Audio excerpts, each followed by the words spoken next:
दोस्तों जय हिंद। शजर की खबर में आपका स्वागत है। आज हम बात करेंगे तेलंगाना की सबसे हॉट लोकसभा सीट हैदराबाद की। जी हाँ, इलेक्शन कमीशन ने तेलंगाना की 17 लोकसभा सीटों के लिए वोटिंग के शेड्यूल का ऐलान किया है।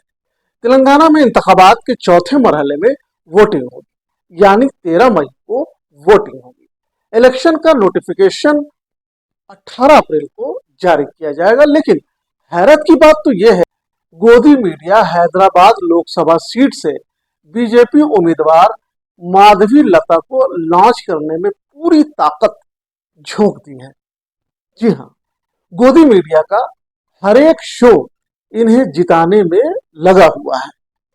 हर गोदी मीडिया अपने अपने स्टूडियो में बुलाकर उनका इंटरव्यू इस अंदाज में ले रहा है मानो माधवी लता सियासत की माहिर खिलाड़ी है।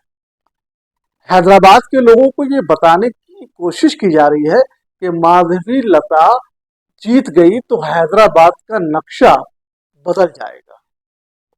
जी हाँ, उन्हें ये बावर कराया जा रहा है कि हैदराबाद का नक्शा बदल जाएगा और ये सब बीजेपी के बड़े साहब के इशारे पर हो रहा है। बड़े साहब का हुक्म हो और गोदी मीडिया लेट न जाए, ये तो हो ही नहीं सकता। इस हकीकत से इनकार नहीं किया जा सकता कि माधवी लता को हैदराबाद के ज्यादातर लोग नहीं जानते। जी हाँ, आपको ताज्जुब होगा कि हैदराबाद के ज्यादातर लोग माधवी लता को नहीं जानते कि ये नई उम्मीदवार कौन है और पीएम मोदी ने इसे क्यों उतार दिया है। यही वजह है कि पीएम मोदी ने गोदी मीडिया में खूब प्रचार प्रसार करने की ठान ली है ताकि माधवी लता को लोग जान सके कि ये उम्मीदवार कौन है। वैसे बीजेपी के खेमे से भी ऐसी चर्चा है कि ऑल इंडिया मजलिस इत्तेहादुल मुस्लिमीन के सदर बैरिस्टर असदुद्दीन ओवैसी के खिलाफ कोई मजबूत उम्मीदवार देने की जरूरत थी। जी हाँ, बीजेपी के खेमे से भी ये बात उठ रही है, ये आवाजें उठ रही है। माधवी लता को हैदराबाद जैसी हॉट सीट पर उतारकर पीएम मोदी ने बड़ी गलती कर दी है।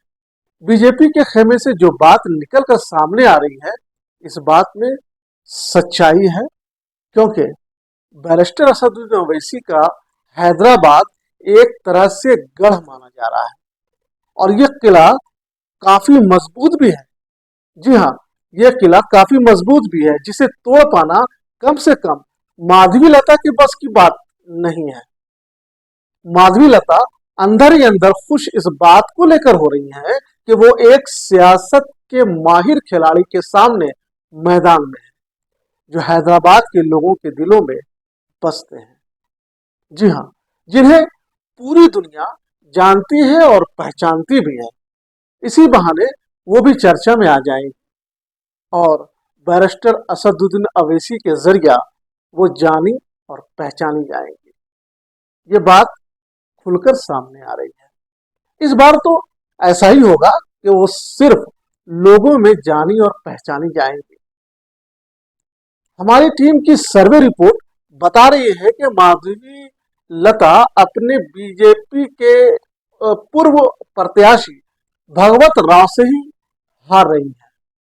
पिछले चुनाव में बीजेपी उम्मीदवार भगवत राव को 2,35,250 वोट मिले थे, जबकि बैरिस्टर असदुद्दीन ओवैसी को 5,17,471 वोट मिले थे।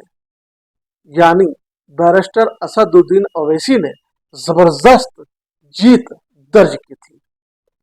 सर्वे में कहा जा रहा है कि माधवी लता बैरिस्टर असदुद्दीन ओवैसी की परछाई को भी नहीं छू पाएंगी, चाहे गोदी मीडिया जितना भी उन्हें लॉन्च करने की कोशिश कर ले। जी हाँ, ये बात सामने आ रही है कि गोदी मीडिया जितना भी उन्हें लॉन्च करने की कोशिश कर ले, वो अपने ही पिछले उम्मीदवार भगवत राव के वोट तक भी नहीं पहुंच रही है। ऐसा इसलिए सर्वे बता रहा है कि माधवी लता की सियासत से कोई दूर दूर का वास्ता नहीं है। वो महज भरतनाट्यम डांसर है। यही वजह है कि वो हैदराबाद के अवाम के बीच ज्यादा पहचान नहीं बना सकती हैं। जीत का दावा तो सभी करते हैं, लेकिन जीत के लिए लोगों के बीच जाकर ठोस काम करने पड़ते हैं। जी हाँ, लोगों के बीच जाकर ठोस काम करने पड़ते हैं। सिर्फ हिंदुत्व का राग आलाप देने से वोट नहीं मिलते। ऐसे कई बीजेपी के लीडर हैं जो हिंदुत्व का राग तो अलापा, लेकिन उनकी बुरी तरह शिकस्त भी हुई है। बहरहाल पीएम मोदी ने हैदराबाद लोकसभा सीट से माधवी लता को उतारकर नया दांव जरूर खेला है, लेकिन सर्वे बता रहे हैं कि माधवी लता को बैरिस्टर असदुद्दीन अवैसी जैसी शख्सियत के सामने उतारकर बड़ी गलती की है। जी हाँ, असदुद्दीन अवैसी जैसी बड़ी शख्सियत के सामने उन्हें उतार कर बड़ी गलती कर दी है। हालांकि इस बात का एहसास माधवी लता को भी है, यानी कि उन्हें भी हो चला है कि बैरिस्टर असदुद्दीन अवैसी के सामने जीत पाना तो दूर, खड़ा होना भी मुश्किल है। फैसले की घड़ी आने में वक्त नहीं है। देखना अहम यह होगा कि माधवी लता वोट कितना लाती है, भागवत राव से ज्यादा या कम। फिलहाल मुझे दीजिए इजाजत। जय हिंद।